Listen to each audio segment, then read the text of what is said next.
전라남도가 미신고 불법 숙박업소 단속을 벌여 5곳을 적발했습니다. 해당 영업자들은 공중위생관리법 위반 혐의로 검찰에 송치될 전망입니다. 최근 감사원이 한국에너지공대 설립 과정에 대한 감사를 벌이고 있습니다. 이런 가운데 전라남도 의회가 정치적인 표적 수사라며 감사 중단을 촉구했습니다.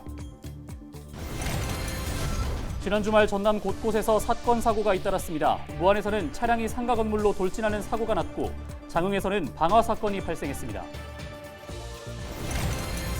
최근 3년 사이 여수 지역 공인중개업의 불법 행위가 3배 늘었습니다. 허위 매물을 올리거나 오개 광고를 소홀히 한 업소 95곳이 적발됐습니다.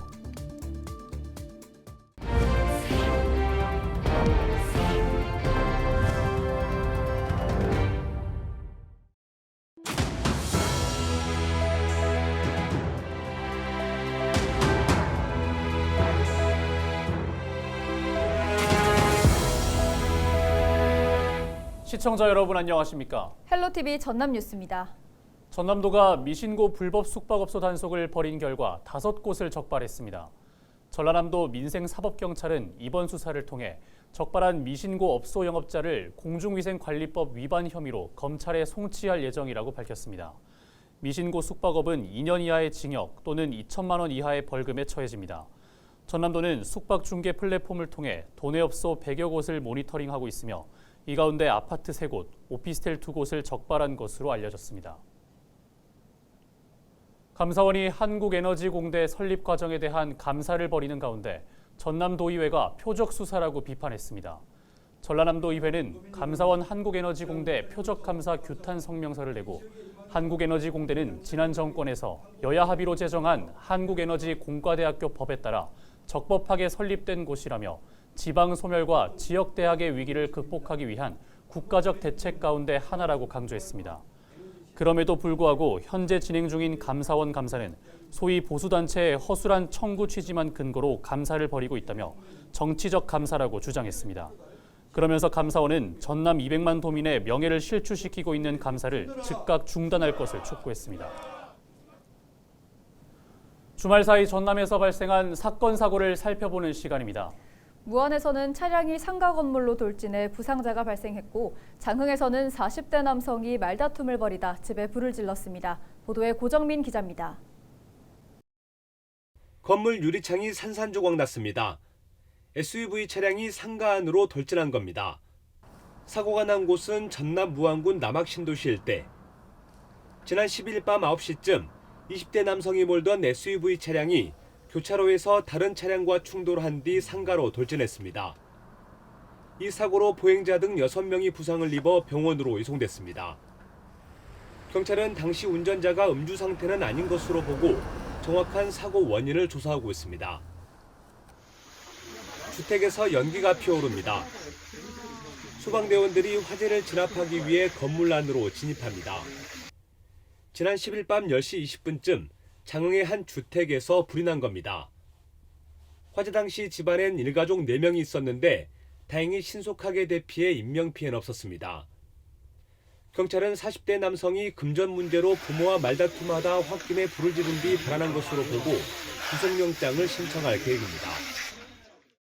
요수에선 성산공원 일대에서 여성 1명이 숨진 채 발견돼 경찰이 수사에 나섰습니다.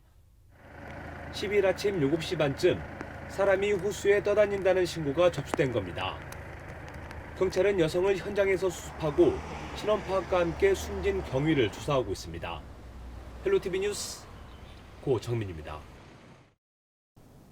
최근 3년 사이 관련 법을 위반해 여수시에 적발된 부동산 중개업소가 3배 이상 늘어난 것으로 나타났습니다. 주요 유형으로는 허위 매물을 등록하거나 오개 광고를 소홀히 한 경우가 많았습니다. 송하영 기자가 취재했습니다. 지난해 여수시가 실시한 부동산 중개사무소 점검에서는 2곳의 업소가 업무정지 처분을 받았습니다. 한 곳은 중개 과정에서 재산상 손해를 입힐 경우 중개사 책임을 묻기 위해 손해배상 책임보증에 가입해야 하지만 이를 지키지 않아 한 달간 업무정지 조치가 내려졌습니다. 또 다른 업소는 매물의 입지 조건 등을 포함한 중개 대상 확인서를 3년 동안 보관하지 않아 석 달 동안 업무정지 처분을 받았습니다. 이처럼 지난해 여수시가 실시한 부동산 중개업소 점검에서 적발된 업소는 모두 95곳. 지난 2020년 30건에서 2021년 80건으로 2배 이상 늘었고 3년 만에 3배 이상 증가했습니다. 주요 위법 사례를 살펴보면 이미 거래가 완료된 매물의 광고를 내리지 않거나 5개 광고물에 대표자 이름 등을 제대로 표시하지 않아 과태료 또는 행정처분이 내려진 경우가 80% 이상을 차지한 것으로 집계됐습니다. 여수시는 위법 부동산 중개업소가 늘고 있는 만큼 오는 6월 말까지 관계기관과 점검반을 꾸려 단속 활동을 이어갈 방침입니다. 허위 매물 등록 여부를 비롯해 무등록 중개 행위, 중개보수 과다 수수 행위 등을 중점적으로 단속한다는 계획입니다. 상반기에는 시 홈페이지를 이용한 자율적인 점검으로 실시하고 자율 점검이 미흡한 중개사무소와 민원이 발생한 중개사무소에 대해서는 방문 점검을 실시할 계획입니다. 전문가는 허위 매물을 구별하기 위해 시세보다 훨씬 저렴한 매물은 국토교통부 실거래가 공개 시스템 등에서 적정 거래 가격을 확인해야 한다고 당부했습니다. 이제 가장 중요한 거는 올린 부동산에 좀 직접 전화해서 그런 매물이 실제적으로 있는지 없는지를 직접 전화해서 알아보고 또 직접 찾아가서 그런 중개업소에 찾아가서 확인하는 방법, 이런 방법들이 그러면서 매물이 거래 사이트에 오랜 기간 등록된 경우도 허위 매물일 가능성이 높은 만큼 등록 일자를 반드시 확인해야 한다고 강조했습니다. 헬로티비 뉴스 송하영입니다. 워케이션이란 말 들어보셨을 겁니다. 기존 사무실을 벗어나 내가 원하는 곳에서 업무와 휴가를 동시에 즐기는 새로운 근무 방식을 뜻하는데요. 인구 유출 문제를 겪고 있는 지역들은 경기 활성화를 위해 이 워케이션으로 지역의 사람을 불러 모으는 데 힘을 쏟고 있는 모습입니다. 최근 부산시는 워케이션 거점 센터를 만들고 숙박까지 지원하고 나섰는데요. 안수민 기자가 보도합니다. 서핑이 취미인 항해사 노춘규 씨. 회사는 여수에 있지만 한 달에 2-3번 부산에 머뭅니다. 배가 정박해 있는 동안 본사와 원격으로 소통하며 일하고 쉴 때는 좋아하는 서핑을 합니다. 바다와 도시가 어우러진 부산은 일과 휴가를 병행하는 워케이션에 최적화된 지역입니다. 부산 같은 경우에는 확실히 도시인데다가 그리고 바다랑 이런 자연들이 굉장히 가까이 있기 때문에 사람들이 좀 더 편하게 가벼운 마음으로 이 자연을 즐길 수 있게끔 만들어진 좋은 장소라고 저는 생각을 합니다. 더 많은 직장인을 붙잡기 위해 부산시는 워케이션 지원에 나섰습니다. 시는 최근 부산역 근처에 워케이션 거점 센터를 만들었습니다. 센터에는 창밖에 바다가 펼쳐진 업무 공간과 화상 회의실 등이 갖춰졌습니다. 부산에 오는 기업과 직장인들은 업무 공간을 무료로 이용할 수 있고 시에서 숙박비 일부와 관광도 지원받을 수 있습니다. 워케이션 거점 센터 시작부터 기업 25곳이 예약했습니다. 일하고 쉬고 또 즐기고 또 삶의 여유를 함께 누리는 그런 공간으로 이 부산만한 이 적합지가 없다라고 생각을 합니다. 일주일을 머물러도 좋고 한 달을 머물러도 좋고 또 6개월을 머물러도 좋고 살면 더 좋고.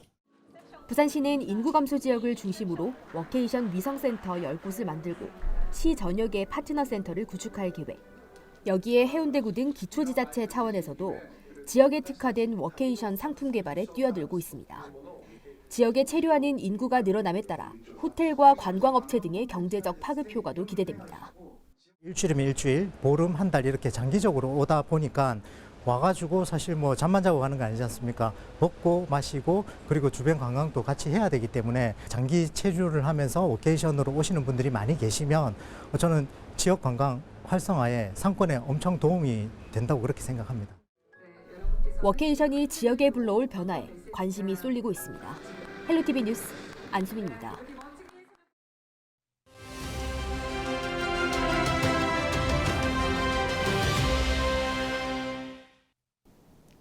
최근 고물가에 국민들이 안 입고 안 먹으면서 어려운 시기를 견뎌내고 있습니다. 13일 통계청이 발표한 소매 판매액 지수를 보면 지난 1월 기준 103.9를 기록했습니다. 지난해 8월 109.4와 비교하면 5.03% 하락한 수치입니다. 소매 판매액 지수는 개인, 소비용 상품을 판매하는 2,700개 기업의 판매액을 조사한 결과로 대표적인 소비 지표로 활용되는데요. 특히 연말연시 물가 상승률이 높았던 의복 소매 판매는 7.6%가 떨어졌고 음식 소비도 9.6%나 하락했습니다. 안 먹고 안 입는 방식으로 소비 행태가 변하고 있는 거죠. 음식과 숙박업 그리고 서비스업 생산 지수도 4% 가까이 하락하면서 전문가들은 먹는 데 쓰는 비용 전체가 줄었다고 해석하고 있습니다. 고물가를 버티는 서민들은 허리띠를 졸라매야만 견딜 수 있는 상황입니다. 데일리 브리핑이었습니다.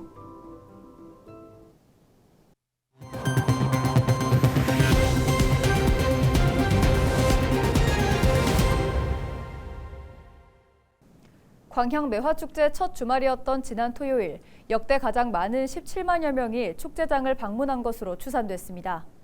광양시는 4년 만에 열린 축제에 구례 산수유 축제와 비예보 등이 겹치면서 11일 하루 동안 17만 2,500여 명이 방문한 것으로 집계됐다고 밝혔습니다. 개막 당일부터 12일 일요일까지 누적 방문객은 30만 9천여 명이며 축제는 오늘 19일까지 이어집니다. 전남도가 최근 인도 뭄바이와 뉴델리에서 30만 달러 규모의 수출 계약을 체결했습니다. 전라남도 인도시장 개척단은 농수산식품과 K뷰티 등 도내 중소기업 10곳이 참여했으며 현지 구매자와 1:1 상담을 진행한 것으로 알려졌습니다. 그 결과 수출 계약 30만 달러 체결과 900만 달러 수출 상담 성과를 거뒀습니다. 전남도는 올 한 해 12개국 해외 수출 유망 시장을 대상으로 85개 기업이 참여하는 시장 개척단을 파견할 계획이라고 설명했습니다. 전남도가 오는 14일부터 도민과의 대화 대장정에 돌입합니다. 김영록 전라남도 지사는 이번 도민과의 대화를 통해 고물가, 고금리, 고환율 등 경제 위기로 어려운 지역민의 의견을 청취하고 시군별 역점 시책을 공유할 계획이라고 밝혔습니다. 이번 행사는 도지사가 직접 전남의 비전과 주요 사업을 발제하고 대화를 주재하는 등 타운홀 미팅 방식으로 진행할 예정입니다. 목포시가 문학박람회 개막 시기를 오는 9월로 확정하고 준비에 속도를 내기로 했습니다. 올해로 2회째를 맞는 목포문학박람회는 오는 9월 14일부터 나흘 동안 목포문학관과 원도심 일대에서 펼쳐지고 특히 올해는 시정 방침에 발맞춰 청년과 신진 작가를 발굴하는 행사가 마련될 예정입니다. 문학박람회는 김우진과 박화성, 차범석 등 우리나라 문학에 큰 업적을 남긴 문학인을 목포에서 배출했다는 의미에서 시작됐고 각종 전시회와 공연, 체험 등 다채로운 행사로 꾸며집니다. 2023 순천만 국제정원 박람회 관람객들에게 전국 최초로 반려견 돌봄 서비스가 제공됩니다. 반려견 돌봄 서비스는 4월 1일부터 10월 31일까지 박람회 기간 동안 휴무 없이 운영되며 사전 예약 이후 국가정원 서문 반려견 놀이터에 방문하면 됩니다. 반려견 놀이터에는 전문 직원이 상주하며 일일 최대 3시간 돌봄 서비스를 무료로 이용할 수 있습니다. 입장 대상은 반려동물 등록을 완료한 반려견이며 체중 12kg, 최고 40cm 미만, 예방접종 완료 등 이용 기준을 충족해야 합니다. 섬진강권 지자체들이 손을 맞잡고 섬진강 관광시대를 함께 열어가기로 약속했습니다. 광양과 구례, 하동, 곡성 등 4개 지자체는 광양 매화축제 개막식에서 섬진강 관광시대 원년을 선포했습니다. 이번 선포식을 시작으로 관련 지자체들은 섬진강의 생태와 미래 가치를 보존하고 상생할 수 있도록 협력해 나갈 방침입니다.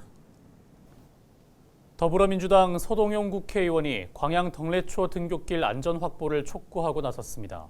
서 의원은 13일 덕래초등학교를 찾아 전남도 의원, 광양시의회 의원 등 10명과 함께 등하굣길 안전지킴이 활동을 벌였습니다.